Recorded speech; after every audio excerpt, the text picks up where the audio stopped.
अध्यक्ष महोदय, अत्यंत महत्त्वाचा विषय माननीय मुख्यमंत्री महोदयांच्या कानावरती घालायचा आहे। एक DDSR ग्रुप तयार करून ग्रामीण भागातील लोकांना मोठ्या प्रमाणात फसवलंय। ह्याची संख्या 4 ते 5 हजारापर्यंत आहे आणि हा IRS अधिकारी आहे।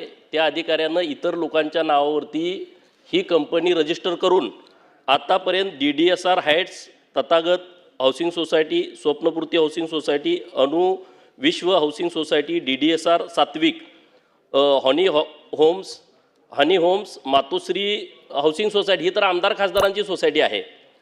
Maitri housing society Kalamboli, Mumbai Ajinkya housing society, Maitri Sanpada, DDSR heritage, कलाकार पत्रकार housing society, DDSR dreamwood, DDSR pride, नंतर DDSR Anuparv, Jai Shrikrishna, DDSR Lakshmi, riverside, अशा जवळजवळ 18 सोसायट्या आणि काही प्लॉट्स घेऊन लोकांना फ्लॅट देतो, कमी दरात देतो, अशा पद्धतीनं लोकांच्याकडून इन्व्हेस्टमेंट घेतलेली आहे।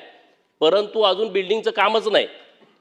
2 ते 3 हजार कोटी रुपये हे इन्व्हेस्टरकडून गोळा केलेले आहेत, लोकांच्याकडून त्याच्या बुकिंग घेतलेले आहेत आणि याच्या संदर्भामध्ये लोकांच्या बऱ्याच माझ्याकडे तक्रारी आल्या, पण हा IRS अधिकारी असल्यामुळं लोक याबाबत घाबरत आहेत आणि म्हणून माननीय मुख्यमंत्री महोदयांच्याकडे माझी विनंती आहे, याच्याबद्दल काहीतरी सूचना सिडकोला पण दिल्या पाहिजेत। त्यांनी GST मोठ्या प्रमाणात बुडवलेली आहे, GSTनं त्यांना नोटीस काढलेली आहे, GST अधिकारी त्यांना मॅनेज आहेत। माननीय महसूल मंत्री महोदयांना मी सकाळीच पत्र दिलेलं आहे। एक त्यांना नोटीस तिथले जे अधिकारी आहेत तहसीलदार माननीय ठाणेचे दत्तात्रय बेंडे यांनी काही ब्राचचा त्यांना दंड पण केलेला आहे, पण भरून घेतलेला नाही। हे सगळं प्रकरण हे 2000 कोटीच्या वर जातंय आणि तो एक जो त्यांना फाईट पैसे करून देतोय जीवनदास KP बाई म्हणून, ह्या लोकांनी 2000 कोटी त्यांना वाईट करून दिलेले आहेत। लोकांची फसवणूक आहे। 2025 ला 2026 ला फ्लॅट त्यांना ताब्यात देतो म्हटले होते, एकालाही फ्लॅट ताब्यात दिलेला नाही।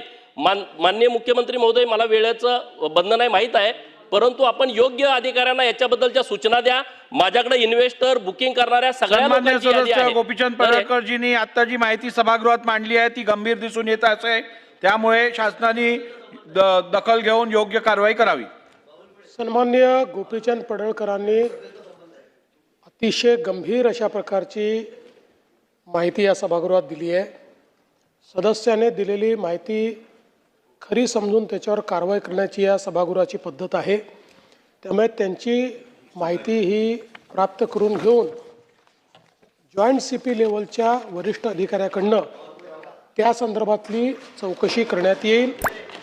वेगवेगळ्या फोरमकडे त्यांनी जे सांगितलं GST असेल किंवा इतर गोष्टी असतील त्याचीही योग्य चौकशी करण्यात येईल।